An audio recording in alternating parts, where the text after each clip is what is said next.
Yung waldas ng waldas ka ng pera, tapos kapag naubusan ka ng pera, wala ka ng panggastos, eh dun ka na nangungulit sa makakilala mo, sa katrabaho mo na humiram ng pera. Ang nakakainis lang ganyang tao eh. Ikaw, nagtitipid ka. Ang dami mong um, naka-budget na yung pera mo. Tapos nakita ka niya na hindi ka naglalabas ng pera, hindi ka pala galain, hindi ka pala luho, yung ganyan.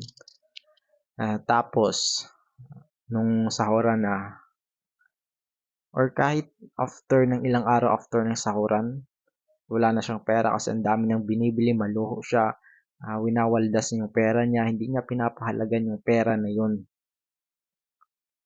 Sa'yo nangungulit. Nangungulit sa'yo na manghiram ng pera, tapos kung wala kang pera sa kanya, ikaw pa yung nagmumukhang masama.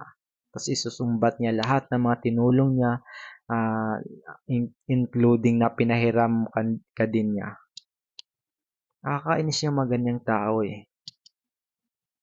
Kasalanan mo ba na palawalda sila ng pera? Kasalanan mo ba ikaw ba naghawak ng pera nila na inubos mo? Sila naman nag-ubos ng pera nila.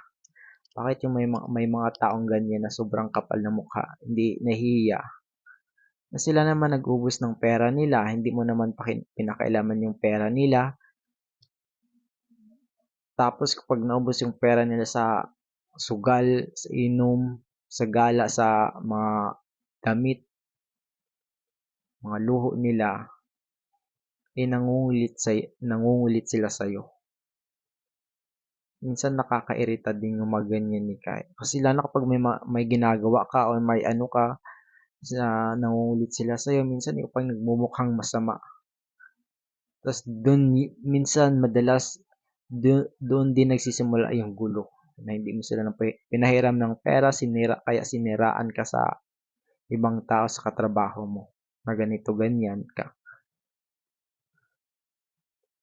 Alam mo kung may ano lang, kung patas lang tong mundong na to, patas lang tong mundo na ito, ihilingin mo na yung mga taong ganyan na sobrang unfair, na ikaw pa yung nagiging mukhang masama, kapag hindi mo pinahiram kung patas lang tong mundong to. Ihilingin mo na sana mawala na sila. Kasi nakakapagod sila eh. Grabe yung perwisyo na nagagawa nila. Yung pangungulit nila. Ang worst pa dun eh, ikaw pang nagmumukhang masama, ikaw pa yung sisiraan. Sa mga taong mahilig magwaldas, siguro wala naman problema dun sa pagwawaldas ng pera. Ang problema lang dun, kapag naubos yung pera mo sa pagwawaldas, dun ka nangungulit. Binibigyan mo ng problema yung katrabaho mo, kakilala mo. Kung hindi ka papautangin, sisiraan mo. Yan yung pinaka-problema talaga.